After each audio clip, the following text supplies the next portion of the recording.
A history lesson for you all. Juliana, I'm going to learn this for the entrance exam. Why is the word called Renaissance? What happens? This is truly the birth of profound knowledge. But why isn't it just birth instead of rebirth in this particular instance? Because back then, knowledge already existed. It existed in a different way, in another form. It's that the obscurantism of the Catholic Church, the dominance of the Catholic Church, blocked, shut down, and cast the world under a veil of darkness. And to break free from those values, those concepts, was a huge tradition. So the Renaissance truly emerges with the advent of its great and significant and profound modern science. Modern science. What are the great revolutions, the major milestones of the Western Renaissance and modern science?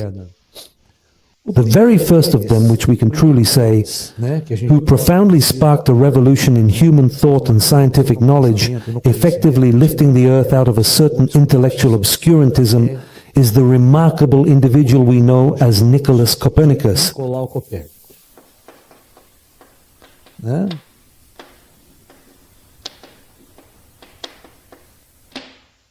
Nicolaus Copernicus brought about a gigantic paradigm shift in human thought, going against all the thinking of the Catholic Church, contradicting all the Christian doctrine that existed up to that point.